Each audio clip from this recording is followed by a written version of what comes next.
भगवान राम कह रहे हैं, क्या कह रहे हैं? इस जगत में सब अरमणीय है, रमणीय जैसा कुछ दिखता है, पर ऐसा कोई वस्तु नहीं जिसमें चित्त में पूर्ण शांति हो। जो चीज आपको लगती है संसार में रमणीय है, आनंद आ रहा है, मौज आ रही है, परंतु वो वस्तु से आपको फिर भी शांति नहीं मिलने वाली। विचार करो, भगवान राम कह रहे हैं विचार करो, बाल अवस्था, खेल कूद, पढ़ाई लिखाई इसी में बीत जाती है। जो हमारी मैन है हमारी इसी में बीत जाती है। किसमें? बाल अवस्था जो है पढ़ाई में, लिखाई में, सारे कर्मों में बीत जाती है। यौवन अवस्था में स्त्री रूपी गुफा में मनुष्य जीर्ण हो जाता है, शांति नहीं रहती, क्योंकि भागता रहता ना, भागता रहता है संसार के पीछे, और उसमें स्त्री एक मेन कारण बताया यौवन अवस्था में। इस प्रकार आयु व्यर्थ बिताने पर केवल दुख रह जाते हैं। सुख शांति का कहीं भी लेश नहीं है। वृद्धा अवस्था में मनुष्य का संसार रूपी सरोवर सूख जाता है। जब बूढ़ा होता है ना व्यक्ति, तो उसका संसार रूपी सरोवर सारा का सारा सूख जाता है। अच्छा, अब क्या बता रहे हैं आगे? अब सुनो, इस संसार में तृष्णा रूपी नदी निरंतर बह रही है। अब देखो यहाँ पे फिर इंपॉर्टेंट बात है तृष्णा की। तृष्णा यानी चाहिए चाहिए और चाहिए और चाहिए, पूर्ति नहीं होती। कोई भी चीज आ रही है तो उसमें खुश नहीं हो रहा। तृष्णा का वेग इतना तेज है कि संसार के सब अनंत पदार्थों को निगल गई है। संसार के जो भी अनंत पदार्थ है उनको तृष्णा का जो वेग है वो निगल गया है, और संतोष रूपी जड़ों को भी खोदने में दक्ष है। जो संतोष होता है ना, कि यानी संतोष हो गया कि हमको ये चीज मिल गई, चलो अब संतोष कर लें, परंतु संतोष नहीं होने देती कौन? तृष्णा भगाती रहती है, नचाती रहती है। अर्थात सब मिलने पर भी कहीं ना कहीं कुछ कमी दिखती है।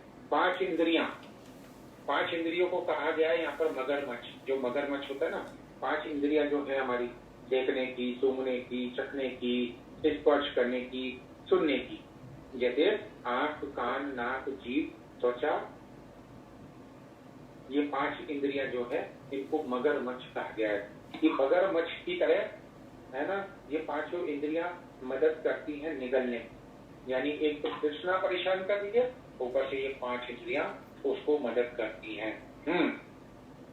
आगे कहते हैं भगवान रामचंद्र कि हे ऋषि, जिस वन में तृष्णा की लताएं खूब है, यानी ये जो जैसे आप शरीर है इसमें क्या तृष्णा की लताएं खूब है, और मन रूपी बंदर काम रूपी गदक्षों की सैकड़ों शाखाओं में घूमकर व्यर्थ जीवन क्षीण कर रहा है, जिसका फल 0/0 होने वाला है, कुछ भी नहीं आने वाला हाथ। मन रूपी बंदर उस वन में निरंतर पर्यटन करता है, यानी घूमता रहता है, मगर इच्छित फल प्राप्त नहीं कर सकता। कोई संसार में ऐसा व्यक्ति नहीं है जिसको जो बोले कि मैं पूरी तरीके से संतुष्ट हूँ, कि मेरी सारी इच्छाएं पूर्ण हो गई। कहीं ना कहीं उससे कोई ना कोई कमी रह जाती है।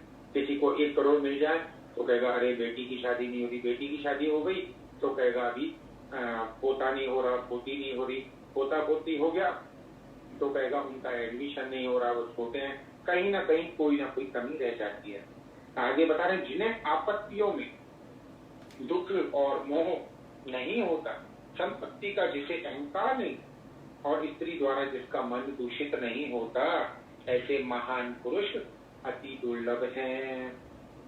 असली शूरवीर वही जो मन रूपी तरंगों से पूर्ण इस वर्तमान देह इंद्रिय रूपी सागर को विवेक वैराग्य से, और इस इंद्रिय रूपी सागर को मूल अज्ञान के उच्छेद द्वारा भली भांति तैर जाते हैं। ऐसे लोग मिलना बहुत बहुत कठिन है जो ऐसे तैर जाएं। अब तैरने का रास्ता क्या है यहाँ पर बता रहे हैं, वो है कर्म। उपाय है तैरने का कर्म। कोई पूर्व विश्रांति को प्राप्त हो ऐसा दिखता नहीं, पूर्ण विश्रांति को प्राप्त हो, न ही ऐसी कोई क्रिया दिखती है। कर्म का जो फल प्राप्त होता है उसका विनाश पक्का है, ऐसा देखा जा सकता है। लाइव देखने को मिलता है। जैसे आपके पास कोई आपने कर्म किया, जैसे आप किसी शॉप पे बैठे हो, अगर आप दूध बेच रहे हो, दूध की आपकी शॉप, आपने दूध बेचा 100 रुपए लीटर, आपको मिला 50 रुपए लीटर, आपने 100 रुपए का बेच दिया, तो उस समय जो आपने कर्म किया उसका फल तुरंत मिला, 50 की जगह आपको 100 मिले, परंतु वो 100 रुपए आपके पास रुकेंगे नहीं, तुरंत आप कुछ ना कुछ ले आएंगे उसके बदले, कहीं ना कहीं आपके वो खर्च हो जाएंगे। तोपने वाला नहीं, जो भी कर्म का फल प्राप्त उसका विनाश पक्का है। आगे बता रहे हैं, जब भाग्य उदय हुए बिना, जैसे इसलिए बता दें कर्म का फल, यानी आप जो सत्संग सुन रहे हैं ना, तो ये सत्संग सुनने में भी आपका फल बन रहा है, आपका कर्म बन रहा है, आपका पुण्य कर्म बन रहा है, और इसका फल भी पुण्य फल आएगा। तो आपको संसार की और चीजें मिलेंगी, जो आपके मन की इच्छाएं होंगी वो मिलेंगी, आप संसार में और भटकेंगे, लेकिन उसके बाद वहां पर आपको सुख तो मिलेगा संसार में, परंतु वहां पर आपका वो पुण्य क्षीण हो रहा है। आपको ये याद रखना है कि हमें अपना पुण्य कंटिन्यू जागृत करना है, जैसे मोबाइल चार्जिंग करते हैं या जैसे रोज जॉब करने जाते हैं ताकि हमें रोज की सैलरी मिले, उसी प्रकार हमें अपने कर्मों का जो फल है उसे कंटिन्यू चालू रखना है, और ताकि हमारे पास जो स्पिरिचुअल धन जमा होता जाए। अब इसे क्या कहते हैं, आगे क्या बता रहे, जब भाग्य उदय हुए बिना कीर्ति, यश, लक्ष्मी आदि भी प्राप्त नहीं होती। जब किसी का भाग्य उदय होता है तब मिलती है ना। तो ये जो महाफल है, महाफल कौन सा है, महाफल कौन सा है बताओ, महाफल है मोक्ष। तो ये भाग्य उदय हुए बिना कैसे मिल जाएगा, और इसे अभिप्राय भी कहते हैं और इसे प्रारब्ध भी कहते हैं। जो महापुरुष कीर्ति से संसार को, प्रतापों से दिशाओं को, संपत्ति से याचकों, और क्षमा, विनय, उदारता आदि सात्विक बल से लक्ष्मी को पूर्ण करते हैं, कभी क्षीण न होने वाले तेज से परिपूर्ण ऐसे महापुरुष पृथ्वी में सुलभ नहीं है। प्रारब्ध का खेल है सब, पहाड़ की चट्टान के भीतर बैठे हुए के पास भी संपत्ति आ जाती है। आपको पता है, जो कुछ करता नहीं है परंतु उसका पुराना पुण्य इतना है कि वो बैठा रहे कहाँ पर, पहाड़ की चट्टान में, बंद कमरे में, तो भी उसके पास संपत्ति, पैसा, धन दौलत अपने आप आ जाती है। उदाहरण आप ले लो बनियों का, कोई बनिया हो और उसको बनिए के घर में किसी लड़के को जन्म मिल जाए, तो बनिए का अपना व्यापार होता है, अपना बिजनेस होता है, तो ऑटोमेटिकली दूसरा आदमी व्यापार का हकदार हो जाता है, उसका बच्चा। और किसी की लॉटरी खुल जाती है, कभी कभी आपने देखा होगा किसी की लॉटरी खुल जाती है और एकदम से वो मालामाल हो जाता है। कभी किसी का व्यापार एकदम से कुछ किसी काम में हाथ डालता है तो वो दौड़ करता है। तो इसमें कहा गया है कि प्रारब्ध का खेल है, पहाड़ की चट्टान के अंदर भी बैठे हुए आदमी को संपत्तियां आ जाती हैं, जैसे आपत्तियां आती हैं। इसका उदाहरण दिया गया, जैसे आपत्ति आती है यानी बुरे दिन आते हैं, तो बुरे दिन आप बुलाते थोड़ी हैं, बुरे दिन अपने आप आ जाते हैं। शरीर बीमार हो जाए, कोई तकलीफ हो जाए, कोई कोर्ट कचहरी केस हो जाए, तो बुरा दिन आप बुलाते नहीं है, लेकिन अपने आप आ जाते हैं। वैसे ही भले दिनों में धन संपत्ति अपने आप आपके पास आने लगती है, जब आपका पुण्य काल चल रहा होता है, तो है ना। भ्रांतिवश पुत्र, पुत्री, स्त्री, धन को रसायन के, यानी उसे एक प्रकार का रस समझ के, रसायन के समान सुख के साधन समझते हैं जो लोग, परंतु मृत्यु आने पर ये लोग काम नहीं आते। न पुत्र काम आता है, न स्त्री, न धन काम आता है, मृत्यु के समय कोई भी काम नहीं आता। मनुष्य जीने में शुरू में मनुष्य जीवन में क्या करता है, शुरू में कमाना और भोग भोगना और तृष्णा की प्रबलता के कारण मोक्ष मार्ग का परित्याग कर देता है। सिर्फ काम, सिर्फ अर्थ की चिंता, अर्थ यानी पैसा, सिर्फ काम की चिंता रहती है, अर्थ की पैसे की चिंता रहती है, और इसी में युक्त रहता है, इसी में बिजी रहता है, उसी में अपने समय को खर्च कर देता है, क्षीण कर देता है, अपना जो कीमती जीवन मिला उसको गवा देता है, किसमें, भोगों में, काम में, अर्थ में, पैसे में। परंतु चित्त की शांति व मोक्ष के साधन को करता ही नहीं, और साधन करता है अपने जवानी में, उनमें फिर वो दुखी ही रहता है। अंत क्या है? अंत दुखी ही है, कितना भी भाग ले। अगर उसके पास ज्ञान नहीं, उसके पास विवेक नहीं, तो उसके पास मोक्ष का कोई साधन नहीं, उसके पास शांति का कोई साधन नहीं। अनात्मा यानी देह, ये जो शरीर है, शरीर में प्रीति करने वाले को भाग्यवश सब मिल भी जाए तो भी वह उसका नष्ट हो जाता है एक दिन। संसार में जो भी सब प्राप्ति है वो सब टेम्पररी है, छूटने वाली है, छूटने वाली है। अरे दूसरे को छोड़ो, आपको पैसा मिल जाए, मकान मिल जाए, कार मिल जाए, वो तो छूटेगा। अरे जो साथ में मिला ना, पति पत्नी बेटा बहू, वो भी छूट जाएंगे, वो भी टेम्पररी है, वो भी परमानेंट नहीं है। अभी उदाहरण ले लो किसी का, अभी किसी की उम्र है, समझो 30 साल की उम्र है, 30 साल में किसी की शादी हुई, किसी लड़के की, और उसको पत्नी मिल गई। तो अब 30 का तो लड़का पहले ही हो गया, अब पत्नी मिली तो आगे कितने सालों के लिए मिलेगी? वो सोचेगी 60 सालों तक, 60 है, 60 साल की उम्र, तो 60 साल नहीं मिली, सिर्फ 30 ही तो बचे, सिर्फ 30 ही तो बचे, 30 साल के लिए मिली। उसके बाद में अगर 2-4 बच्चे भी हो गए तो 4-5 सालों के बाद तो बच्चों से संबंध कितने साल का? 15 साल, 20 साल, 25 साल, इससे ज्यादा तो संबंध है नहीं। लेकिन उन्हीं को ही सत्य मान के संसार में फंसे रहते हैं। जिसकी सदैव चिंता बनी रहती है, अंत में वो फल अनर्थ हो जाते हैं। जब तक बुढ़ापा नहीं आता तब तक विवेक भ्रष्ट हो जाता है। जवानी में विवेक बिल्कुल भ्रष्ट रहता है, आई बस भागना है, आई में खोया रहता है, मैं कुछ हूँ।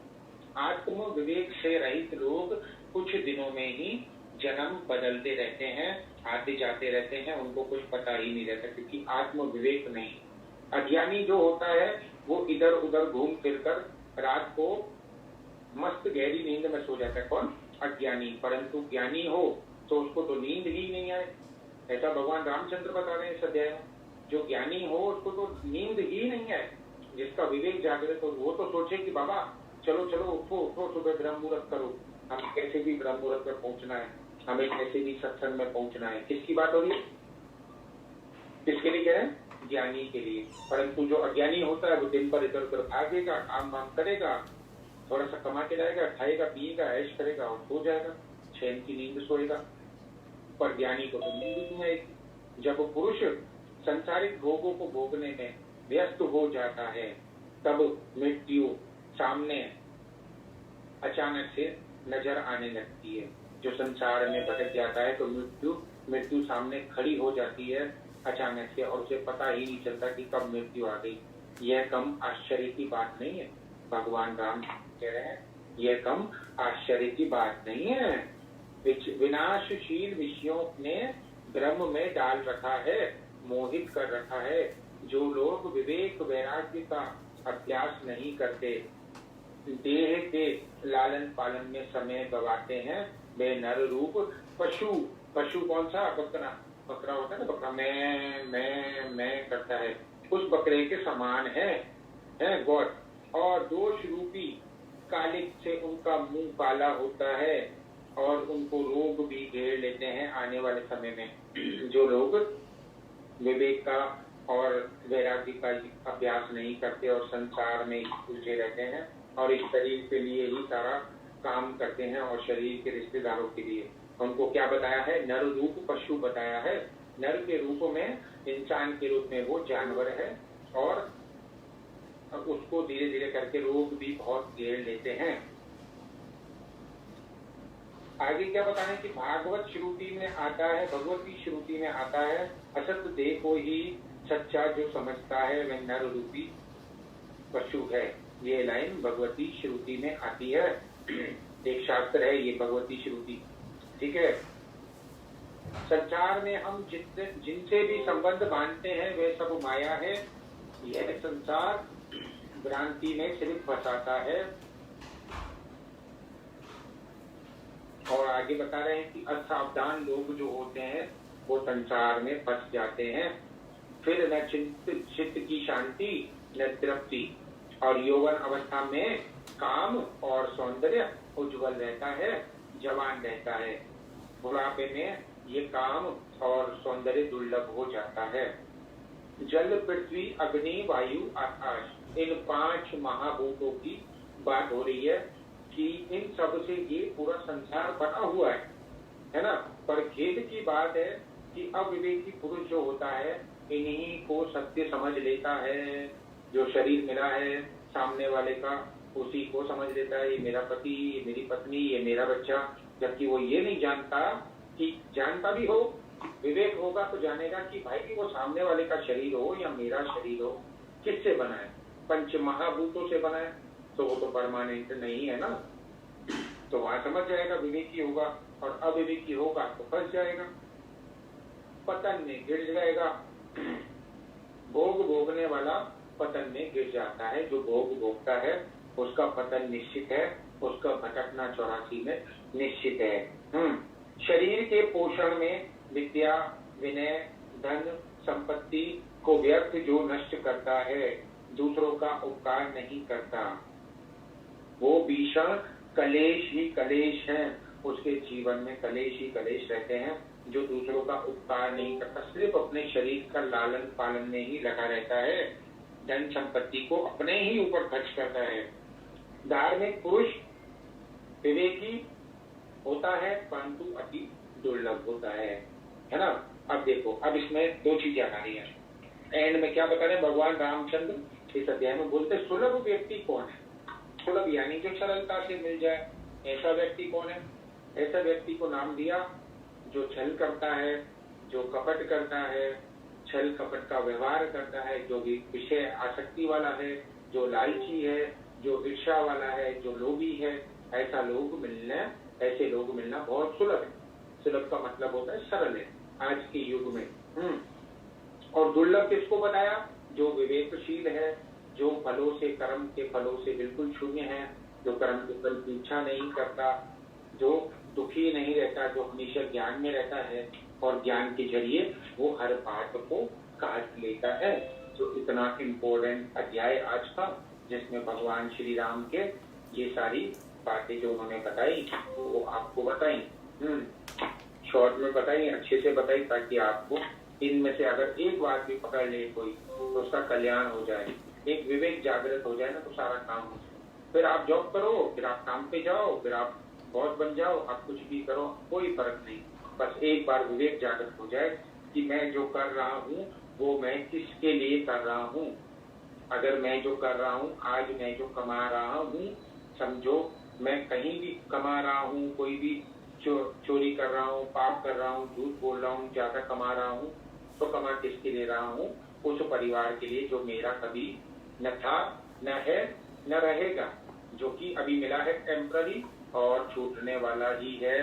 लेकिन मैं उनके लिए झूठ बोल रहा हूँ, मैं उनके लिए छल कपट कर रहा हूँ, मैं उनके लिए बदमाशी से कमा रहा हूँ, तो उसका पूरा का पूरा पाप तो मुझे ही मिलेगा, पाप उन लोगों को नहीं मिलेगा, क्योंकि कर्म का फल तो मुझे ही भोगना है ना। तो उसी प्रकार ये विवेक जागृत हो जाए कि अब मुझे परिवार का तो ख्याल रखना है, परंतु मुझे अपना कल्याण करना है। जो मेरा हमेशा से मेरा है, जो परमात्मा मेरा है, जो परमात्मा मेरे अंग संग है, जो परमात्मा निरंकार मेरे अंग संग है, हर रूप में कण कण में समाया है, मेरे साथ है हर पल, मैं उसे छोड़ के इस संसार के पीछे भाग रहा, तो मैं उसी के पीछे ध्यान दूं। विवेक जागृत होते ही ये बात क्लियर हो जाएगी। बहुत अच्छा अध्याय था, बहुत गहरा अध्याय था। आज हर्षिता माता जी अवेलेबल नहीं थी।